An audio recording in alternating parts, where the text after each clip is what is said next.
Hello friends, I'm Colonel Failure, and no, you're not looking at a paused game. What you're looking at is the end of the line. I can't unscrew this not without reassigning trains to different areas. Now this Happy Mirage here is fine. There's no problem with that in the slightest. It is patiently waiting at this signal, age it though it may be, in order to get through and complete its journey. However, this big beast here is trying to go to the depot. I did that out of some desperation, and he's trying to get through. Can you see the problem here? He's trying to get through here like this. Yeah, this chap trying to get through here like that. They have blocked each other. Now I have tried reversing this train. Absolutely no problems with that as a concept, except of course he's got this chap behind him, and now I have tried reversing that train. Basically, I've tried everything.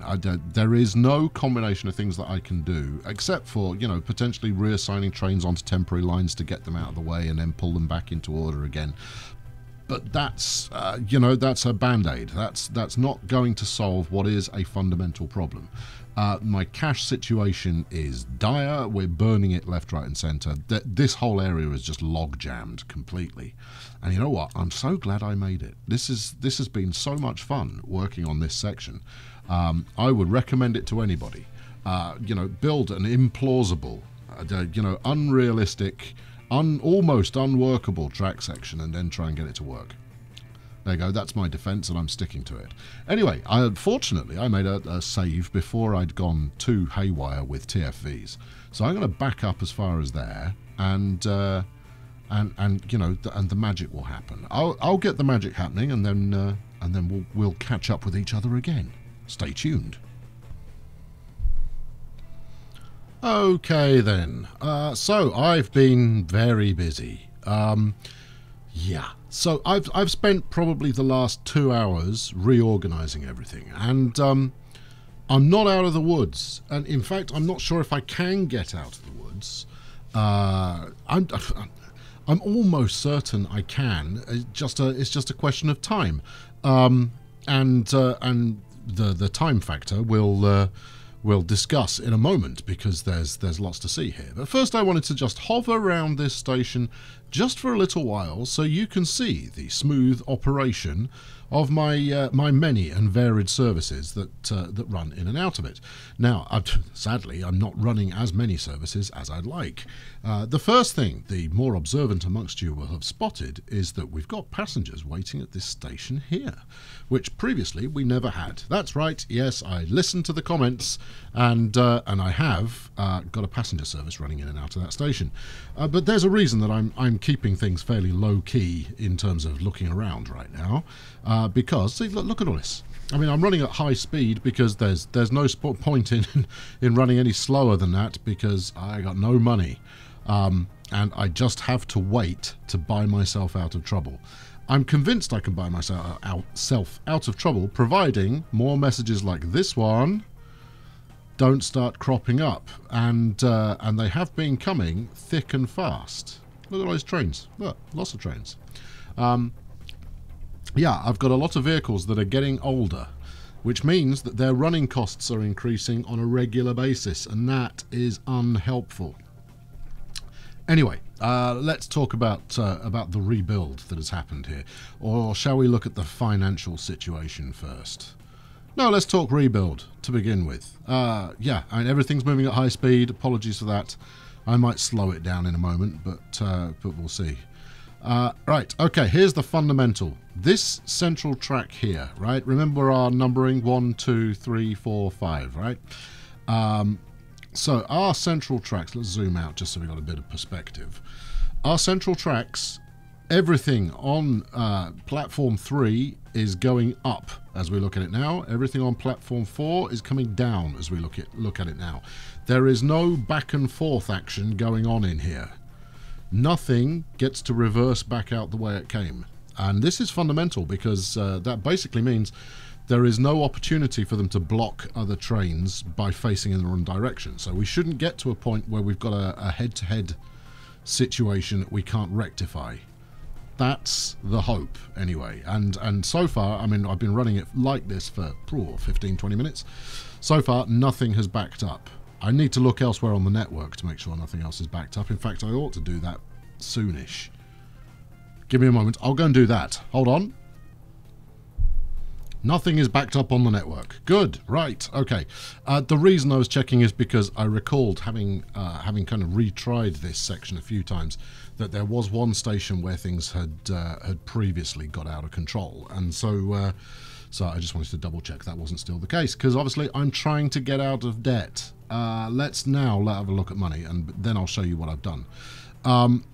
So we're close. We're getting very close. As you can see, year to year, our profits are, well, they're increasing, but not enormously so. But it's the road income. The road income is critical, because that's an indicator of how well we're doing as far as goods are concerned. And that delivery of goods will have a very positive impact on my goods trains. I'm running 3 goods trains. Here comes one now. What are you carrying? No, I couldn't click on that in time. Yeah, running 2 lumber and 1 coal, and they're running reasonably well. Lumber's doing all right. Coal, yeah, well, the less we say about coal, the better at the moment.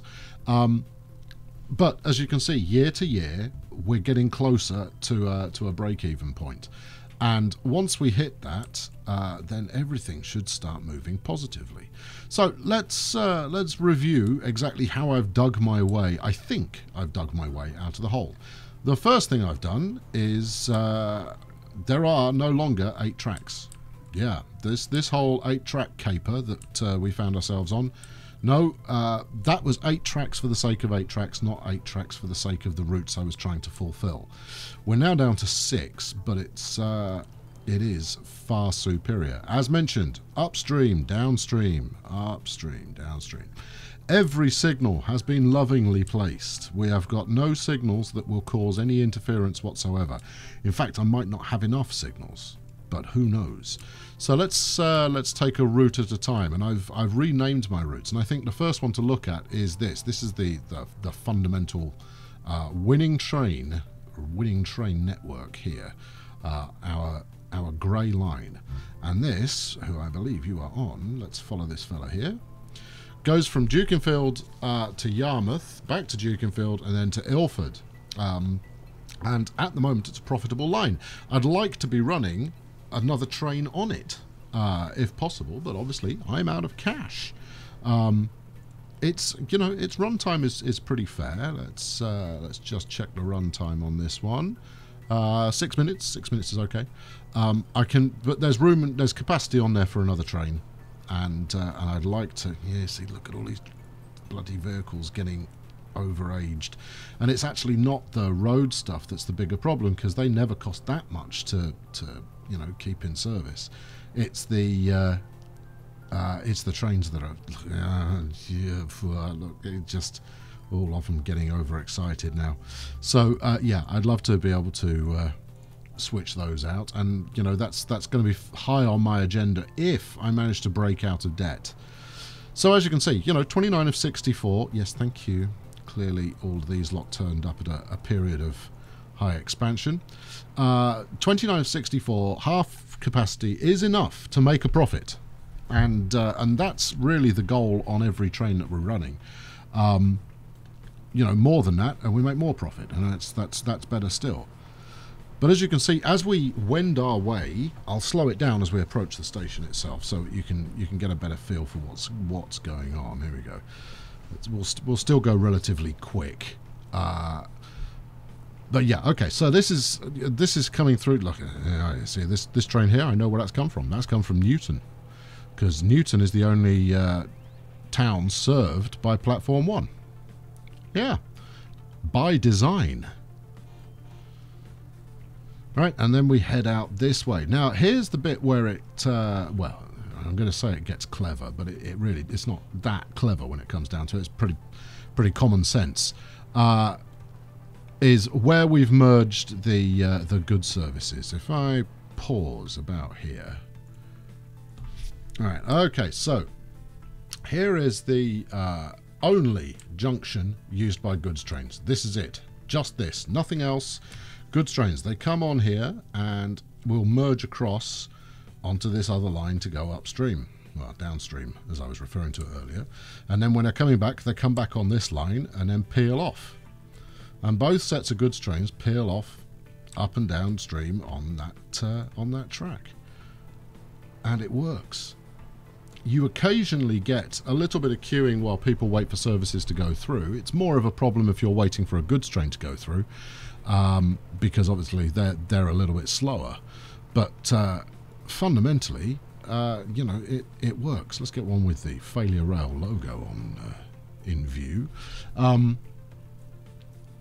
Yeah, so it's, you know, it is largely working in terms of network efficiency, and better still, I can run more trains down here, and I still shouldn't get I should never get a logjam situation.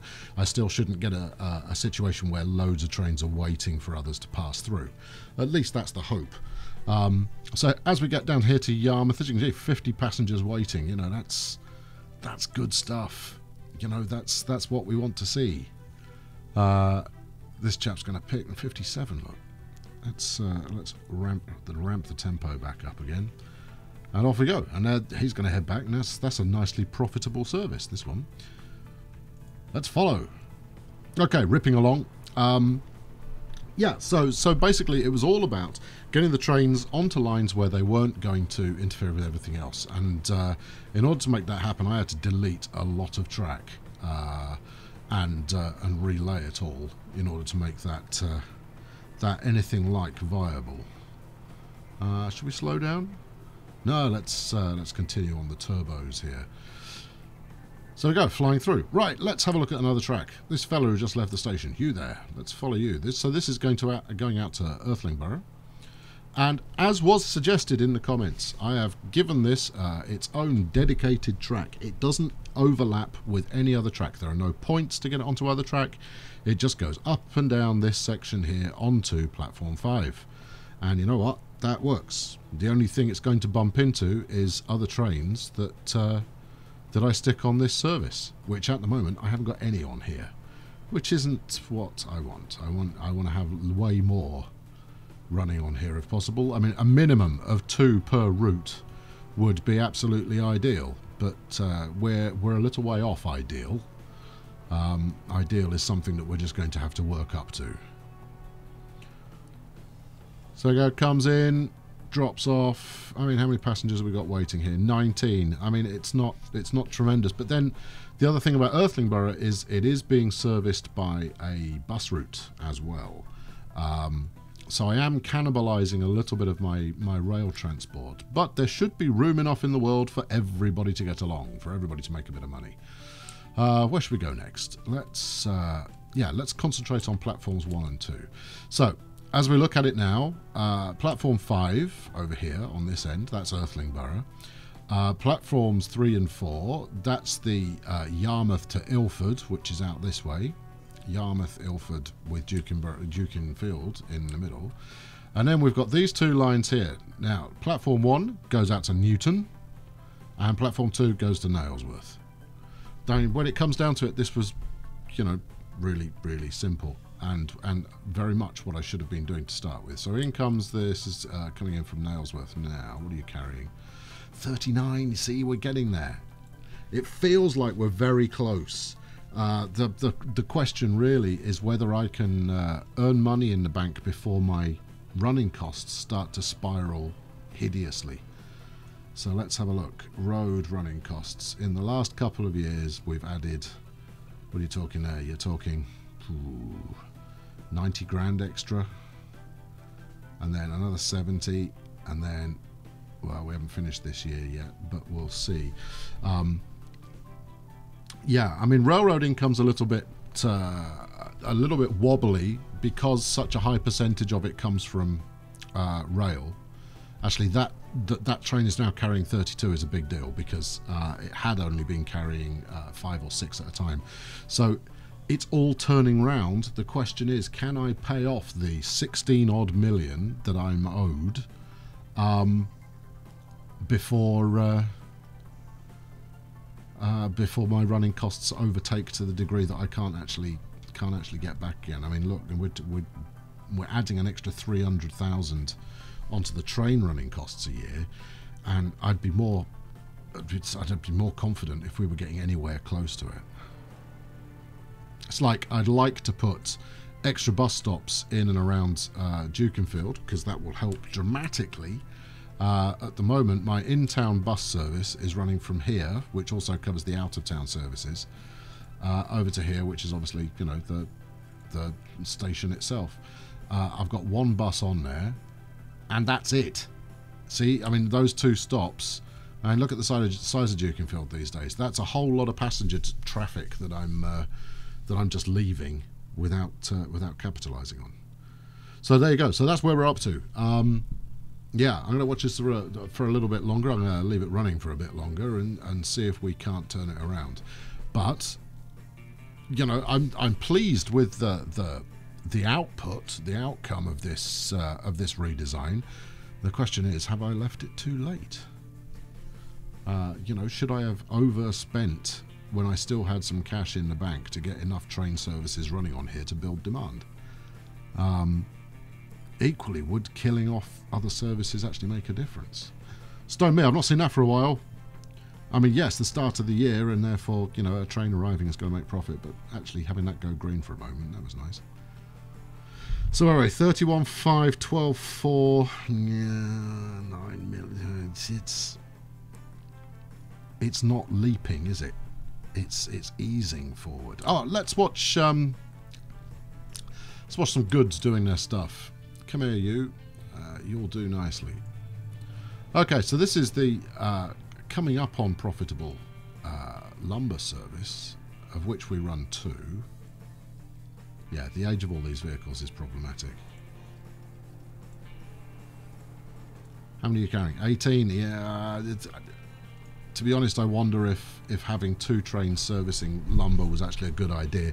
It seems to be, because it's properly driving progress at the lumber mill itself. So the chap that turns this all into viable goods. There we go. And then we've got this clever little triple junction thing going on here. And as we look at it from this angle, if I slow it down, so these 2 tracks here head out to Ilford. This one is dedicated for the coal line and should not have a signal there, but there's only one train on there at the moment, so that's not a problem. And this is dedicated to the wood, as you can see. And then if we go over to our lumber mill, it's doing 101 of 200. Yes, a bit more would be welcome. Try to deliver more wood. Well, if the lumber mill would pump out more wood, I would deliver more of it. Right, let's follow this fella back again, and that will more or less wrap us up. So, yeah, so I mean, basically, we're in 1996. I imagine I'm going to play through maybe another 10 years or so and see where we get to. Equally, if we just have a look at all our routes here while this chap is wending his way across the map. Equally, right, let's look at, so here's trains. Banbury Newton is still running an A4. I mean, I could junk it in order to save myself 900 grand a year. The lumber is costing me a lot to run, but it is fueling expansion. Earthlingborough, not quite profitable. Nailsworth is profitable. Newton, not quite profitable. Meanwhile, Dronfield, okay, you are costing me an absolute bundle. Go find yourself a depot. What about this one? That's also costing me a bundle. Go find yourself a depot. Whereas, this is the little train that could, the little route that believed in profit. Let's go out here, Red Hill to Seaford. Right, we can leave those 2 up so we can tell when they get to the depot. There we go. Now this thing is ancient. You know, it wouldn't surprise me in the slightest that it was in need of being replaced. We know this. This is very likely, but the 2 trains between them are generating a heck of a profit. Red Hill to Seaford. So there's Red Hill. Here's Seaford, and I guess it's because it's a reasonably straight route and it's a good distance apart and there's no road alternative. In fact, you know, that's almost certain to be the case. Ah, there we go. There's one. He's reached the depot, so let's sell that off. Now, as much as that's going to hurt my profits, the fact that those trains are so ancient, I suspect quite strongly that we're losing more than we're gaining on that front. It's my oil train, that one, isn't it? I ought to go and give that a look. Shall I have a look at that just before we finish off? So here we are coming into Red Hill, as yet unsullied by any of my tinkerings that have caused all of this drama. There it goes, lands now and generates 600 grand. Very respectable. I can't complain with that. Oh, hold on. You look like are you stuck or are you just waiting for traffic to pass? Give me a green light here. Come on, it's not going to get better than that. Give me a green signal. You're only going as far as there. There we go. And then I ought to go and find that oil track. I haven't seen how well that's been doing. In fact, let's have a look at the train route itself. Just losing money. That's acceptable. We can live with that. That's okay. Come on there, old-timer. Get yourself into the station. And, you know, that's one of my big weaknesses, is not paying due care and attention to ageing train services when realistically they should be retired. Well, the same is true of road stuff. The number of times that I get absolutely hammered by road stuff kind of passing its sell-by date. Right, there we go. You're out of here. Okay, so there you go. That will wrap it up. Thank you very much for watching. I've been Colonel Failure, and this has been business as usual. You know, there is woe and there is drama and there is no end in sight. Look, I mean, it looks very much like we've stalled in terms of profitability. I mean, it's just so unreliable. And I don't know what to do about that. I don't have a save game old enough to head back to really rectify it.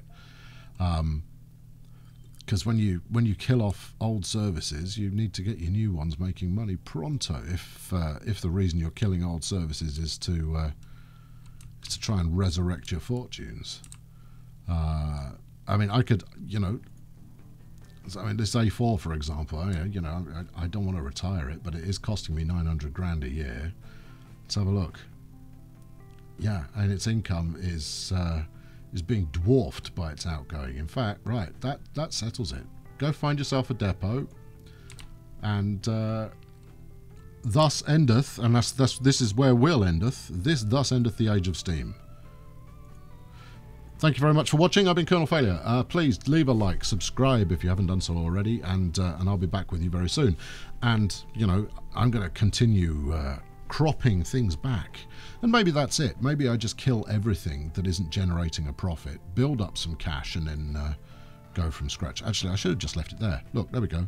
The sad engine shed of the death of steam. Let's all just take a moment and think about that. Done thinking about that? Thanks for watching. Catch you next time. Cheerio.